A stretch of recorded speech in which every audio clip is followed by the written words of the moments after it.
What is up, guys? It is Quinn here, back with another fantasy football video. Today we're going to continue going through my 2022 positional rankings. So I've already talked about the running backs and wide receivers. Today we're going to be focused in on the quarterbacks. So I'm going to be going through like the top 18 guys, talking about where I have them ranked, and then just kind of going through how I, vary from consensus. So if I'm in line with consensus and then higher or lower. If you enjoy the content, do me a huge favor, hit the like button and subscribe to the channel. But let's just jump right into the rankings. And I think at number one here, this is pretty consensus across the board. It is Josh Allen. I feel like he just comes with the greatest level of like consistency, floor and ceiling. He essentially feels like a lock to be like a top three guy, but we also know he has that elite ceiling where he can put up, 25 plus points per game. He has the rushing upside. We know he's a fantastic passer, so not much else to say there. Josh Allen is the number one.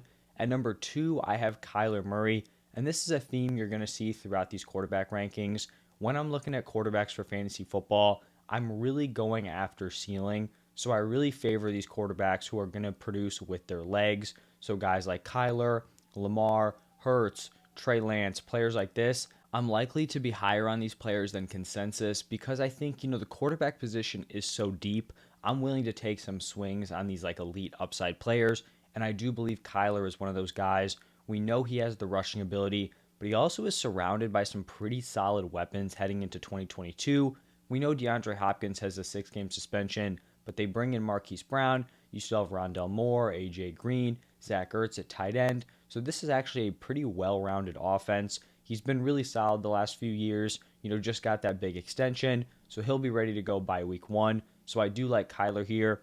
But if you're someone who likes Lamar or Herbert, who I have coming in at 3 and 4, I feel like these guys could really be ordered in any way. They're very, very close together. I have Lamar Jackson here at number 3, another player with elite upside. He is the holder of the best fantasy football quarterback season ever.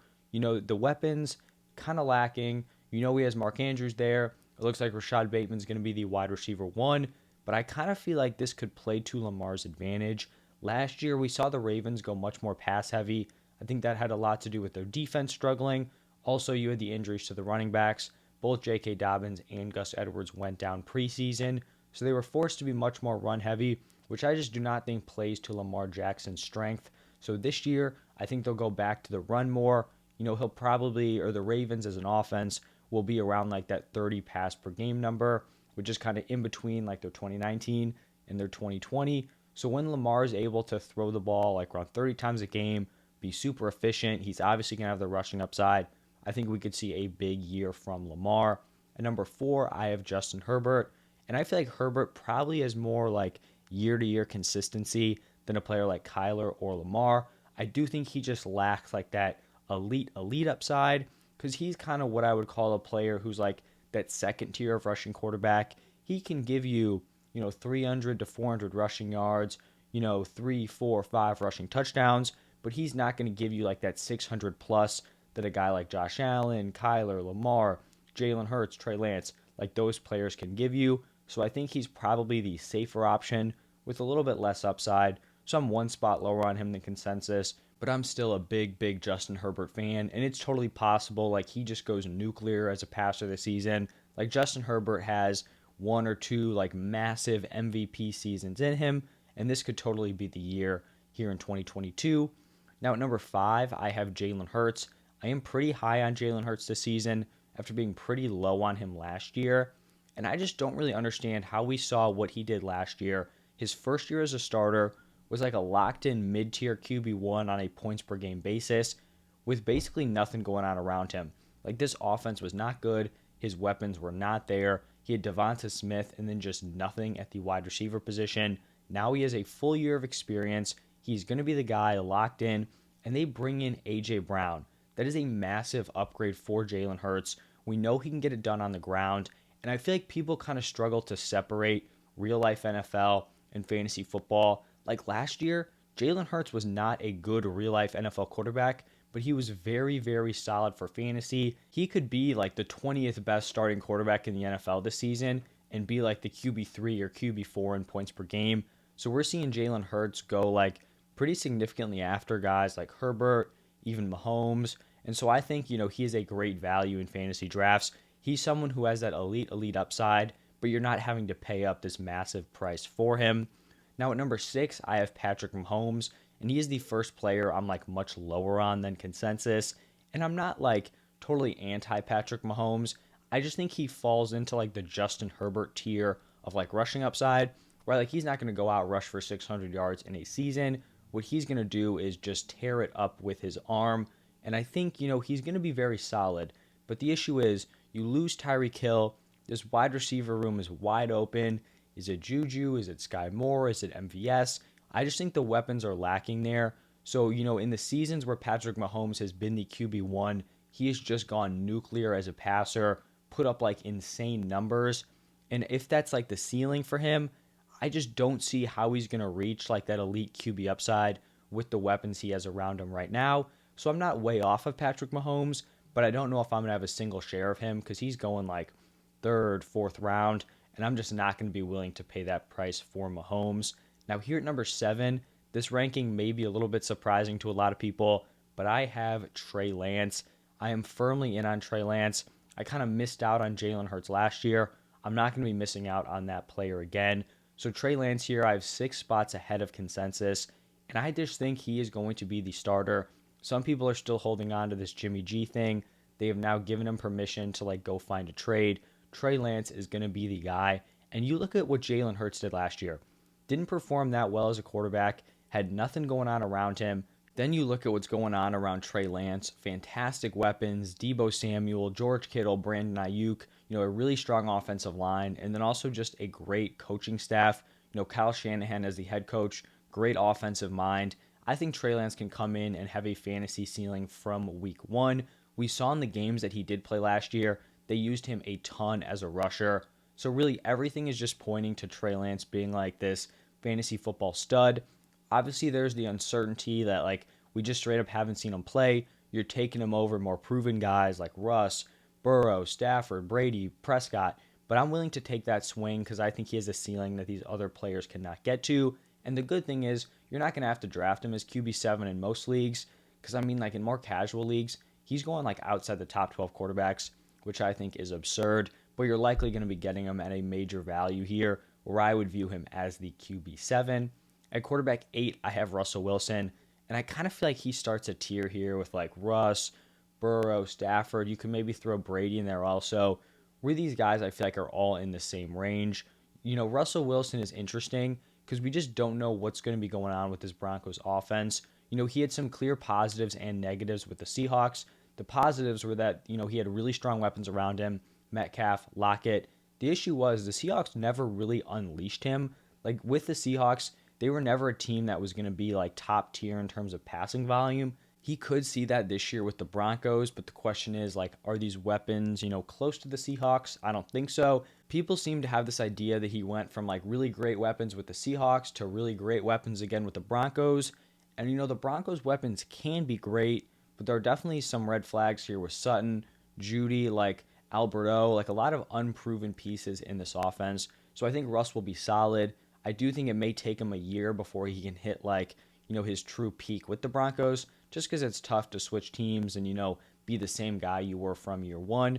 I think that's why we saw Brady take a jump in year 2. I think Matthew Stafford could take a jump here in year 2 also. But then number 9, I have Joey B. I just think he's being a little bit overvalued. I'm 3 spots lower on him than consensus. I just don't understand why he's being like firmly picked ahead of Stafford and Brady. Like I feel like they're all in this like pocket passer tier, strong weapons around them. And I just feel like, Joe Burrow's playoff performances, people love, his persona in general. Obviously, the dude's a stud, great NFL quarterback, but I feel like he should definitely be picked in that Stafford Brady range. Like, why would I pick Joe Burrow, with Jamar Chase, T. Higgins, 2-3 rounds ahead of Matthew Stafford with Cooper Kupp, Allen Robinson? It just doesn't make a ton of sense to me. So he's going to start this tier. I'm not anti-Joe Burrow. I just think the value of where he's being picked doesn't line up with some of the guys going after him. At 10, I just mentioned him, Matthew Stafford. I moved him ahead of Brady. I kind of moved Brady down a few spots after we learned about the Gronk retirement. For Stafford's second year in this offense, he's going to be a really strong option, a really solid and safe, just like back end QB1. For Brady, I did move him down because when you're looking at the weapons, right, like he was a really strong option last year. It helped that it was a down year for quarterbacks. So he was kind of viewed as like an elite QB1, whereas he was probably closer to his peak in terms of points per game. Whereas some of the other guys with elite ceilings, Kyler, Lamar, even guys like Herbert, maybe Hurts, Mahomes, kind of took a little bit of a back seat last season.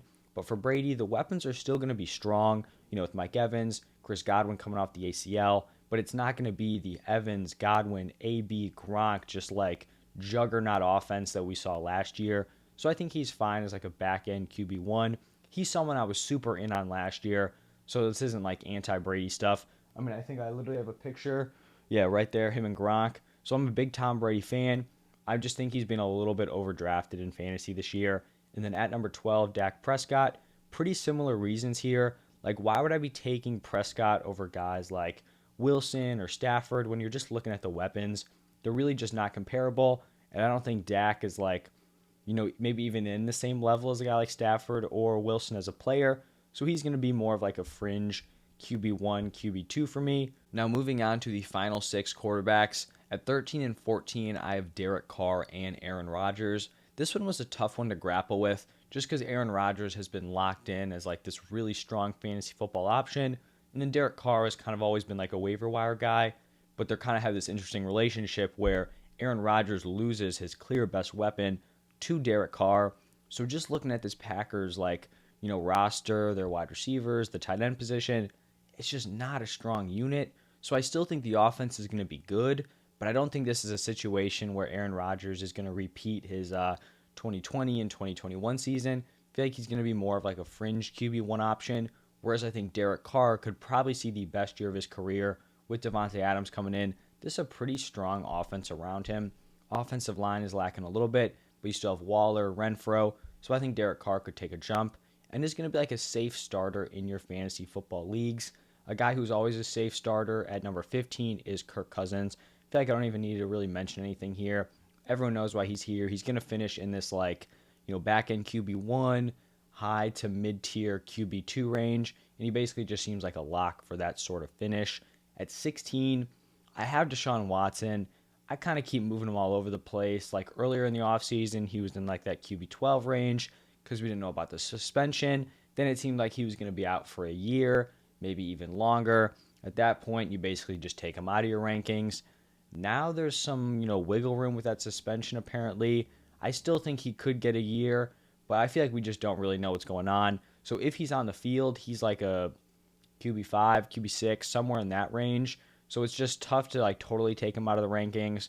So here at 16 is kind of just like a placeholder spot. I think there's a drop off between Kirk and the players going after him. So I feel like it's fine to slide Deshaun in there. And then at 17 and 18, could have gone with a few different options here. You could have gone with the younger quarterbacks like Trevor Lawrence, Justin Fields. I went with Tua and Jameis Winston. For Tua, he's just going to be surrounded by weapons. So he needs to just be like, okay, just distribute the ball to these guys to be like a solid fantasy football 2, QB2. And then for Jameis, he actually performed pretty well last year with just abysmal wide receiver options. Now he potentially could be throwing to Michael Thomas. You've got Chris Olave in the draft, Jarvis Landry, Alvin Kamara, potential suspension, whatever. Like this is a much improved offense around him. So I think he could totally operate as like a mid-tier QB2 play. And so those are my top 18 quarterbacks. Let me know what you guys thought about these rankings down below in the comment section. I'm going to be going through my tight ends tomorrow and then my overall rankings the day after. So thank you all for stopping by, and I'll see you in the next one.